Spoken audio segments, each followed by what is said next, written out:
Y'all, welcome back to Thailand with Thailand Ducksworth Reviews. Of course, I am Thailand. Alrighty, y'all. Sorry I am super late. Today we are going to get into another review of The Real Housewives of Atlanta, Season 16, Episode 8, Boots on the Ground. Baby, when I tell y'all the boots weren't just walking, they were stumping all over Reputation. So let's get into the mess, alrighty? So the episode begins with Shamea and her little country song she made. Shamea, we love you, girl, but please make sure that you just stick to R&B, okay? Um, I do love that Shamea has been added to the main cast, and glad that she got her peach because she is funny and the girl is lots of fun, okay? But after this episode, it's like she is still playing the role of the friend to the show. Shamea, you, Britt, and Kelly are like the Peach Juice Patrol, you know? Anyway, so they get dressed up to hit the streets of Nashville for day 2 of Porsha's birthday trip. And we see old trigger happy Britt talking to her husband Mike about how they miss each other. You know what? They are a young couple, but they give me cringe. They are just super cringy. Britt tells him there was a little mess at the dinner last night. And of course, she goes into this whole spiel about Angela was advocating for Drew to come on the trip, even though Porsha did not invite her. And then we go over to the confessional where Britt is basically saying that it was not Angela's place to invite Drew and that Angela rubbed her the wrong way at the peace brunch. Girl, we still on that? Like, really? Oh, she works on my nerves. Oh, just sorry about that, you guys. And then she flashback to the peace brunch, and then she tells him that overall I'm having a good time, but she needs to keep her guard up with Angela now, because she said in the last episode that she can't trust Angela no more. Girl, from all the interviews we see Angela doing all around at the radio stations in Chicago and everything, Angela's sentiments are exactly the same about you, baby. She don't trust you no farther than she can throw you. Anyway, we pan to Angela is downstairs pouring herself some orange juice. She compliments the Cowboys, and she's like, oh, the breakfast smells good. Kelly's at the table being Kelly, girl, laughing, kikiing, and eating like she at the Waffle House after the club. Meanwhile, Shamea has a vulnerable moment. Shamea just kept the tears coming this episode, girl. There was a moment later on that I'll talk about where it was a real moment. Shamea was upstairs. She was having a vulnerable moment. She was on FaceTime with her husband, Gerald. And he was at the doctor with their baby girl. I believe her name is Shiloh. Shamea was crying and she was saying that since they've been married, she hasn't had to face any challenging moments alone. He's really good about caring for the kids and everything. And then she goes on to say that Gerald is the best dad ever and he's so deserving of a son and she wants to give him a baby boy. Now look, I'm not trying to, oh, excuse me, my head is itching. Sorry about that. I'm not trying to go in on Mr. Gerald, but the math ain't mathing. And what I mean by that is that Shiloh has health complications. On Shamea's vlog, she mentions that they had already lost 4 boys. They didn't go into detail about that. She was referring to eggs that the surrogate tried for them, or if she personally had been pregnant 4 different times and she had miscarriages. That's a lot. And my thing is, Shamea pushing for another baby right now. Shamea just seems like she's under so much more pressure. She just seems really stressed out to me. That's just my opinion. And I just feel like that she is going to run herself into the ground behind this man's desire for a son. I don't want to be too hard on Gerald, but sounds like it's giving misogyny wrapped in a baby blanket. We haven't heard from him to know how he feels about them having another child. And my thing is that you putting 3 people in jeopardy. You putting the child in jeopardy, God forbid, possibly the surrogate. Shamea, with the last pregnancy, I believe the surrogate ended up having gestational breast cancer. It's just a lot. But anyway, my thoughts and prayers are with y'all, baby. Do what y'all do. Go ahead and give him his Princess of Zamunda, girl. So Cynthia and Angela were outside by the pool and they have a heart-to-heart. So Angela basically was saying that your loyalty is to Drew and she's like that about all of her friends. And Cynthia was joking around, being silly, talking about she tired of hearing about Drew on her way, girl. Now, if you tell me Drew gonna be on her way one more goddamn time now. So they both have a little chuckle, a little kiki. And Cynthia was joking about that flights from Atlanta to Nashville is 35 minutes, an hour tops. I'm so tired of Drew being on her way. But she tells Angela, but anyway, Porsha feels how she feels. And in a lot of ways, Drew put herself in that position. I don't know what the issue is. Me personally, I think she's using Drew as her storyline, Porsha. And even the pouting later on in the episode, we'll get to that. Then she goes on to say something about your baby dad. It's hit different. Cynthia, if you don't stop, Cynthia, your daughter, I believe Noelle is 24, 25 years old. I could be wrong, but I know she's in her early 20s. And ma'am, you and Leon ain't been together in years. Now, if I wasn't married and I was on the Housewives, baby, and in y'all little circle, I would have to give Mr. Leon a taste. All right now? So you just have to be in your feelings, man. We is sick of hearing about, girl, you and Leon ain't been together in about 20 years, girl. If you don't go sit down somewhere and get out our face with this foolishness, Cynthia, please stop. And also, Cynthia, before I get further into it, please stop giving these desperate auntie vibes, girl, like you did later on with the little cowboy when he was serving her a drink. Anyway, Angela says that she's just offending her friend in her absence. Then it goes on to the confessional where she was saying she stood 10 toes down and that all the ladies at the table were coming for talking about Drew, and she was not going to let them do that while she was sitting there and Drew wasn't there to defend herself. So then Cynthia says no one really has an issue with Drew except Porsha. And even that feels manufactured. She didn't say that, but that's basically what she was saying. Cynthia, girl, Porsha doesn't have a real issue with Drew. That soon-to-be ex-husband of hers, that scammer, that won't let her film in that big mansion. That's the whole thing with Porsha. She was planning to come on the show off, basically show the lifestyle that Shamea is the girl with the wealth on the show. That's what Porsha wanted. That's what she wanted her storyline to be. And I believe it's because she's getting the information behind the scenes of what Simon is doing, and she's putting it off on Drew. The situation she's putting it off on, she's so upset about Drew and Dennis working together, but really Simon is fucking her life up in the background. So anyway, what was I about to say? I lost my train of thought. Like I said, and then she goes on, she keeps talking about something about Drew and Dennis choosing opportunity over family. Girl, what family? This is just a storyline and you are reaching harder than a broken arm. We are sick of you. At least I know I am. All right, y'all. So they say, boom, look who stepped up in the room. All right, then boom, Drew arrives. She came in, howdy bitches. And Cynthia hugs her. She just got out of jail. But anyway, Britt and Kelly, oh my God. They are just like Porsha's little minions. So Britt and Kelly, they give these blank stares. They are really giving peach juice patrol. So are y'all cast members or security guards? Blink twice if y'all got your own opinion. So Drew asks what are the plans for the day. Cynthia explains that the group is splitting up. Half is going to the whiskey tasting and the other to Coyote Bar where they learn how to make drinks or bartend, something along those lines. But baby, we gonna get into it. Looks like to me, baby, they was showing us how to give head. That's what they was doing, baby. We know y'all some dick suckers, but anyway. Oh my God. Oh my goodness. Anyway, and then in the confessional, Drew basically was saying that she was contemplating not coming, but wanted to offer an olive branch to Porsha. Girl, Drew, you should have contemplated harder, okay? I wouldn't be going nowhere where I'm not wanted, but I understand you got to get your check, ma'am, so I understand that. Wouldn't have been there dealing with Porsha and her bullshit. Drew goes upstairs. Anyway, Angela jokingly tells you she got war wounds from last night from defending her in so many words. And baby, Drew clapped back quick. She clocked Angela T, baby. When I say she clocked it, she's like, you brought this war on yourself, okay? Angela thinks she's slick, but Drew clocked it.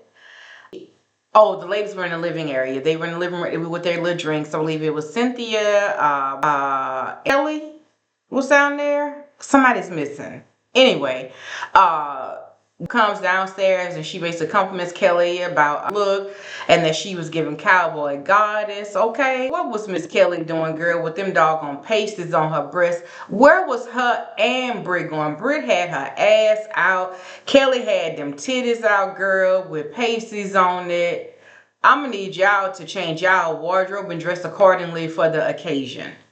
Cause y'all going out and about to a whiskey tasting and this bar. Not going out to the club, girl. What was y'all going with that on? Anyway, girl, about to go into something else, but anyway, I'm gonna leave that alone.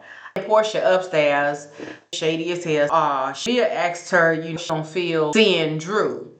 And she was like, I'm okay, but that thing in there talking about Angela, or that thing over there gaslighting her.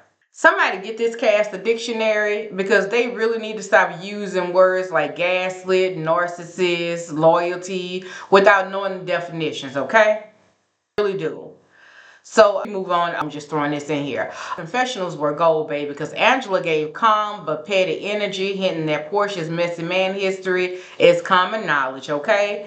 Porsha was sitting there playing victim. She frustrated, defensive, claiming she was blindsided, and Angela recorded her secretly. That's going to happen at the end of the episode. Then we cut to the sprinter scene. They always leaving heading to go out. And that's what threw me off with Porsha is that you act like you feeling some kind of way. And later on, I think she mentioned that, she wasn't herself. I think Cynthia said that. I call BS because Drew first arrived after Porsha and Shamea came downstairs. Each other and told Porsha her birthday and gave her a hug and everything like that. They head to the sprinter, and real moment I was talking about when they get to the sprinter. The next thing in the blue, you see Shamea, eyes crying, and Britt and Kelly like, what's wrong? And Shamea recalls an old abusive relationship. I believe she said it was her very first marriage. About a year into the marriage, they were at a very fancy, popular known hotel. And he hit her in front of everybody and knocked her out of her first red bottoms, I believe she said. It was a real moment and it got emotional. Anyway, she said something about that she got a text. I don't know if she had conveniently just got a text that day. It was a triggering text. A lady that she knew during that time that she hadn't talked to in years didn't believe her when she came out and shared her domestic violence story. And this lady was texting her now at the blue, I guess must be telling her, found out the man, who he really is or what have you, because now all of a sudden she's singing a different tune. And calling to, I guess, apologize to Shamea. And they flash back and they show the scenes of, I believe that was season 10. Kenya had her violence and Cynthia's mom. Then after she let the ladies know, she was emotional, and on top of the fact of what's going on with baby girl Shiloh, was worried about her. Thought it was something serious, but the doctor told her that Shiloh was good earlier, and that she only had an earache. She changed her husband. They got off the phone. I forgot to say all that. So then they showed the flashback of Cynthia's mom. Same event, sharing her story of how she dealt with domestic violence when Cynthia was young. Confessional saying that her mom is strong and things that she has been through. And Shamea bond the rest of the ladies over Cynthia's mom and Shamea's experience, pretty much. They headed to the whiskey tasting and ugly bar. Girl, that was one of my favorite movies. Sorry to get off topic. Girl, I love Coyote Ugly. And I love, I can't think of her name, she played in it, but my favorite songs by LeAnn Rimes. Shout out to LeAnn Rimes. So Cynthia, Britt, Angela, and Drew go to the whiskey tasting. Britt is still emotional, girl, about the peace brunch. And she goes into, give me a second, I think I got it right here, actually. Give me just a second, let me grab this for you guys. She going all that crying and carrying on. I am new to YouTube. I want to say this is like 7th video, so if y'all can please give me some feedback. I want to get to know everyone and with you guys, so like, subscribe. You don't cost nothing. Please hit that like, okay? Anything, just light that thing up. This part right here. I hope y'all can hear it. This is not the time to be trying to point any fingers at me after what I just went through. Everyone can handle what's bad. There can be missteps, but we were really missing out from it. It doesn't minimize your feelings. It's just sharing how we felt, why it may come across the way that it did. Yeah, it's like, do you understand that? I hear what you're saying. And the war words, I said hurtful things. And I think in that moment, we were trying to hurt each other. I apologize for that. We're on here today. So hopefully. All right, y'all. Sorry about that. So, I don't know if y'all heard everything, but pretty much like I was saying, Britt crying, all emotional, talking about she didn't feel like they supported her at the peace brunch, and like I've said more than once, Drew and Angela had to reiterate to her again that they were just missing Kenya being in support of her. And it's not that they were not in support of her, but it was just her demeanor, the way she came in, like she's happy and celebrating that she was there and that Kenya was no longer on the show, because that's what it was given. She came in talking about she was trying to make peace, and that's not the energy that she was given, Miss Ma'am, okay? Basically apologized to her, but during the process of this, Cynthia delivers a legendary line talking about, so one of y'all got a poster board of a penis in y'all mouth, then y'all can't tell Britt how to, you come talk to me when that happen to you, okay? Meanwhile, then the sister Lauren, I believe it was her, she heard, just out here making accusations on people. She gonna throw out there something about that she heard that Drew was sucking Dennis off, and Porsha talking about that's what he liked. Anyway, you would know how Porsha. Girl, Shamea, you doing too much. Slip is really showing. So she basically lies on Angela when her and Angela was riding to the peace brunch together, that Drew told her that Kelly was shading her. Along those lines, that Drew said Kelly was shading her, when really Angela said that she was concerned about Drew's reaction to Kelly shading her. Shamea is giving confused follower, and now Shamea is suddenly turning into one of Porsha's background singers, okay? I said her, Britt, and Kelly is just doing the most, and they working my everlasting nerves. So, like I said, Porsha concocts this wild tale that Angela invited Drew to set her up by creating a hostile environment. Then she brings up, she brings up all that she said about Dennis and everything that's sneaking behind her back. What are we watching? Housewives or How to Get Away with Delusion?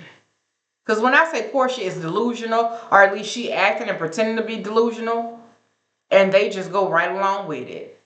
So back at the house, they return from the whiskey tasting and the Coyote Ugly, and they are tipsy, baby, drunk actually. So everybody is getting dressed in their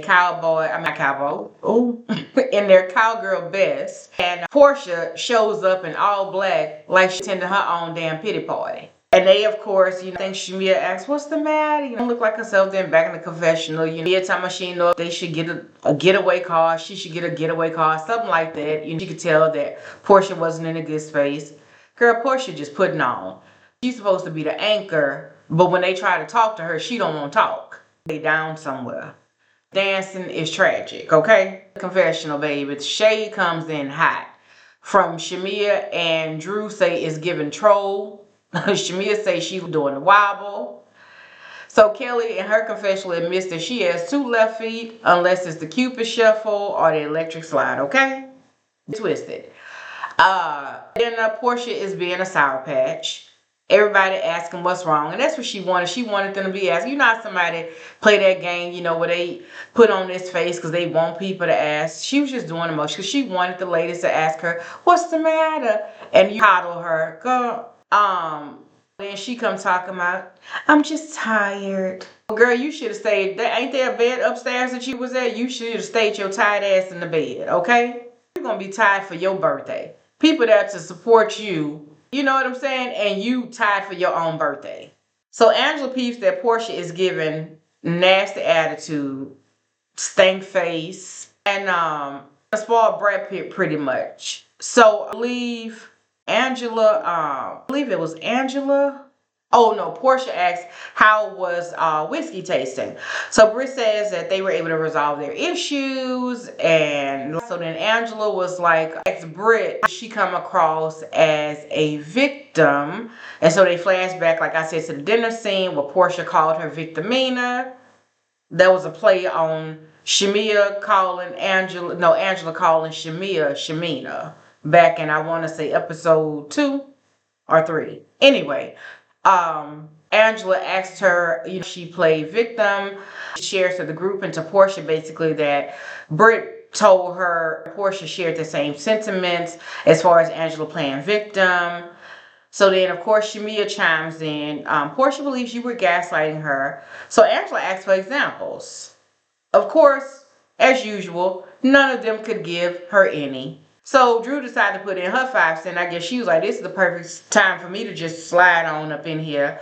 So Drew tries to address the elephant in the room and ask if it's okay that she's there.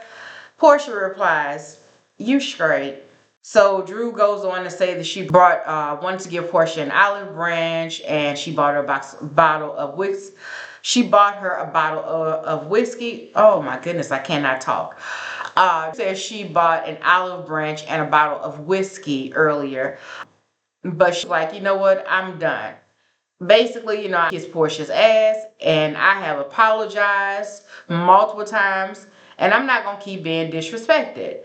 Let me look at my notes real quick. I believe Shamea was talking about, she went back to talking about the Zoom call that was on, and Drew wasn't a part of the call. So Shamea says, actually, Porsha said on the call that everyone that was on the call was invited, and of course, Drew wasn't on the call, so that meant, read between the lines, Drew ain't invited, okay? So Angela was like, but she did not say that to me. She did not say that Drew wasn't invited, and she's like, but she wasn't on the call. So then Kelly asked Drew, did you miss the call? Were you invited to the call? And Drew was like, no. So then Angela apologizes, and she says that she really wants to know why she is the only one that is being held accountable. So then she switches over, girl. Angela clocks it, baby. Go ahead, Miss Angela, Miss baby. She be clocking them T's, baby. She looked over to Kelly. She was like, the world wants to know, did Porsha answer your question? And baby, it flashed back to Kelly looking like, what's that saying? I know she a lady, but my name is Bennett and I ain't in it, pretty much. Kelly said something like, oh, that was resolved or something like that. Cynthia trying to be the peacemaker. I think we should move on. And asked Porsha, would you like to answer Angela's question? She don't say, I want Angela to kiss my ass. Angela said, no, the rest of the world can kiss your ass. So then back in the confessional, Angela was like, I don't want to kiss no, I want to kiss no fix a flat. I say, baby, they not gonna worry me. You know what? They are not gonna worry me. So anyway, oh goodness. So that's when Drew up from the table. Drew was like, I'm this, and she said something about she don't have time for the immaturity, and it's sad that basically I guess that they can't, make amends and be cordial. So she got up from the table, baby, and she left. So I believe Angela and Shamea went to check on Drew, and Cynthia went to check on Porsha, and basically Drew reiterates and tells Angela and Shamea, like, I'm going through my divorce. I'm tired. I'm going through my divorce. I have to fight with him downstairs in the basement. And I didn't come here to fight. I came here basically to let my hair down. I didn't come here for this, pretty much. And that's why I said, Drew, you should have contemplated a little harder, okay? Asked Porsha, like, what's up? And them getting in the bed together. Porsha, okay, in my opinion, Porsha line. Like I said earlier, Simon losing her behind the scenes, okay? And she's blaming it on Dennis and Drew. So she claims that after she got off the phone with Pilar earlier, and Pilar's with her daddy, that she got a phone call from a friend. She won't say who this friend is, but she got a phone call from a friend. And the friend told her that Dennis and Drew had been filming pretty behind her back. And so she was like, you know, like a pile on. She's so extra. It felt like a pile on because both Drew and Dennis basically promised her that they were not going to film together. Girl, Porsha, where have you been at? They promised her they wasn't gonna film together, and they ended up filming together anyway. Girl, this entire plot line feels like a doggone fever dream. So we get it in, y'all. So we are done here. So like, subscribe, y'all. Please click like button. So we get to basically the final scenes or two late at night around 2:30. So the left side. Angela upstairs, she's going to bed. Because she's over it. Drew was upstairs, they didn't come back down. So the rest of the ladies are Porsha, Shamea, Britt, and Kelly were outside jumping in the pool and you know, good time with each other. So not sure how long they did that for, but sometime during that night while the four of them were outside. Later that night, in the middle of the night rather, in the morning, Angela around 2:30, she heard her name. Somebody looking for me, here I go. So she heard her name. So she said she tried to get a recording because you got to have receipts when you're dealing with them ladies. But basically she couldn't get a good recording. So she heard her name, like, somebody looking for me, here I go, here I come. So she goes outside and she's in the loud, you know, they drunk, and she said something about Porsha was inebriated and basically all of her truth just spilled out, okay? Heard Porsha say that she was gonna fuck Charles, y'all. Girl, Porsha say she gonna fuck Charles. Charles? Girl, not me, girl. Words of Funky Dineva, girl. Not me, girl. Girl, she was gonna fuck that lady husband. So, baby, when all we see Angela come outside, and baby, when I say Porsha took wings and might as well just flew away. Girl, Porsha got up. Girl, Porsha had that towel wrapped up around her. Girl, Porsha got hit going up them stairs. Girl, Porsha got out of there so quick. Oh my goodness, girl. I was thinking back to oh my goodness, that's just too funny. Girl, she got it, girl, like Wiley the Coyote, girl, she got up out of there. So excuse me, y'all. I know you lying. Girl, she got up out of there. And the next morning, basically, Angela, where they wake up, Angela wakes up quiet, baby, and standoffish. You could tell that something had shifted. Kelly came downstairs being her bubbly self, you know, energy, you know, come on. Angela was like, good morning. And then before you know it, was like, I'm not trying to be fake. And Kelly said, good morning again. I'm just saying good morning. In other words, Angela's telling you, baby, I heard y'all talking about me in the middle of the night, and none of y'all checked Porsha when she said she was gonna fuck my husband. So please get out of my face, okay? That's what Angela was saying, okay? So that was the end. Miss has truly grown on me, baby. Miss Angela is that lady. Miss Angela is that girl, baby. And I am here for the ride. I cannot wait to episode 9. Because it's like Miss Angela gonna be giving all the reads, okay? She gonna be reading Brit, reading Porsha. She is gonna be reading down to the ground, baby. So much. Thank you guys for chilling with me. This is Tylane. I'm Tylane. This is Tylane Ducksworth Reviews. To the time, y'all don't forget to like, comment, and subscribe. Okay, real quick though, y'all. Let me know in the comments. Is doing too much, or is it just me, or is Drew really being messy scenes? Either way, we got boots, drama, and lies all over the place. Okay. So next time, and I'm out. Thank you guys so much. Okay. Take care.